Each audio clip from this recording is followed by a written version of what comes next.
This is Radio Now 95.3 FM. Come for the news, stay for informed conversations. A stable to positive upgrade by S&P Global Ratings is a further endorsement of Nigeria's economic reforms under President Bola Tinubu. Their agency says the positive outlook reflects improving external economic, fiscal and monetary results. Despite these endorsements and improving macroeconomic indicators, the cost of living remains high for many Nigerians.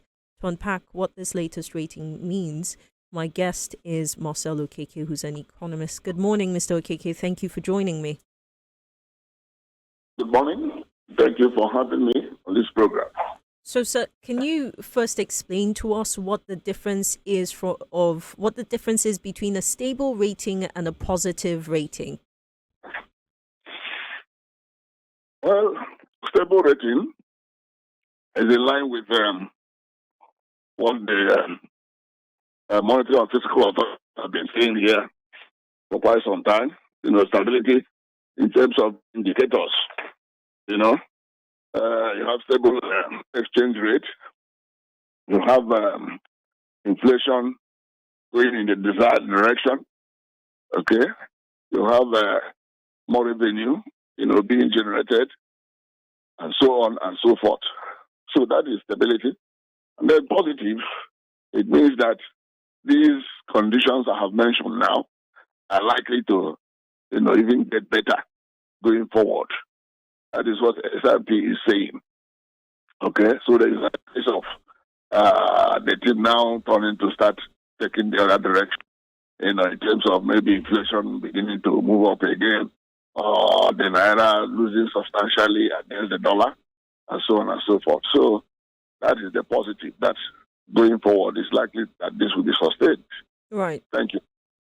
Sir, I think in the last 2 years or so, we've seen these ratings essentially go on an upward trend, right? From this was a B negative, B positive, stable. Now we're at positive. If you consider the timeline, is it impressive or is it within normal, results and improvements to see such a movement within these 2 years? If I got what you're saying, really, these kind of assessment or verdict or results come periodically. Okay, so it's not now that they have said it. It's the economy. So whatever they say per time is a function or depends on really how things have gone. Because as we speak now, for example, if because of the loan, or the borrowing that the government is doing, money needed to service those loans becomes substantial and becomes a problem. It's likely to affect, all of these projections, all of these, nice results they are giving now. So any of the indicators could go wrong and change, the scenario. So that they said something last year or 2 years ago, it doesn't follow that by this time this year that it's going to either be the same thing or that it must improve in a certain direction. It depends on what is going on. Thank you. Despite these the positive trend of macroeconomic indicators getting better, right? We know that on a micro level, people continue to struggle with daily living. The cost of living is still high. And if I go to the Minister of Finance and his reaction, he, of course, talks about how it's a clear statement of confidence in the policies that have been implemented. They will stay the course, continue with well-coordinated policies and whatnot. If you consider that within these 2 years, we've also not seen significant social protection programs being implemented, I'm curious as to how you think it is, or when you think it is likely we will see some improvement in microeconomics. Do we keep waiting for the macro indicators to actually trickle down? You see, what Nigeria has been experiencing or witnessing so far is some kind of economic growth. Okay? not necessarily economic development. So we keep celebrating the numbers, and that's what the S&P is also celebrating and talking about. Okay, but if you even look at the level of inflation, for example, at around 20 or 18%, it's still high. Okay, and if you look at the exchange rate at close to 1,500 naira per dollar, it's still high. Okay, and if you look at the price of fuel, for example, at close to 1,000 naira per liter, it is still high. So it is all these things that now reflect in the very, very high cost of living. Okay, and government was even contemplating imposing some kind of tax on fuel importation, which would have also fed into inflation to hike it. You understand? Before they now said that has been postponed. So, and that's why I told you that, what the SRP is saying, being sustained or being attained, is a function of what government does or what government does not do. At times they put policies that will look like ill-digested, and that will offset whatever gains has been made. And that's what has been happening in the past 2 years or so. You understand? So this time around, we really are not sure what is going to happen. But we believe that, if government sustains, the good policies in place, because, as we're approaching 2026, there are all kinds of fears about the implications of the tax regime that will come on stream, and so on and so forth. So let's just hope that things will keep getting better. That's the way I put it. So if I consider the factors that drive inflation or curb inflation, and then I also consider, you talked about exchange rate, talked about the cost of PMS at pumps, and all of these, most of these, with the exception of all the other factors that drive inflation, they do fall under the federal government purview.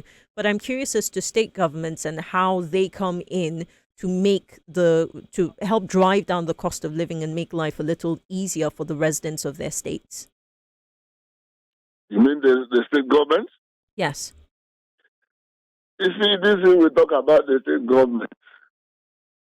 Because of the exchange rate of the naira, in the past over 2 years now or so, and this inflation thing. Do you know that the states are not necessarily faring better in terms of the real worth of the money they are getting?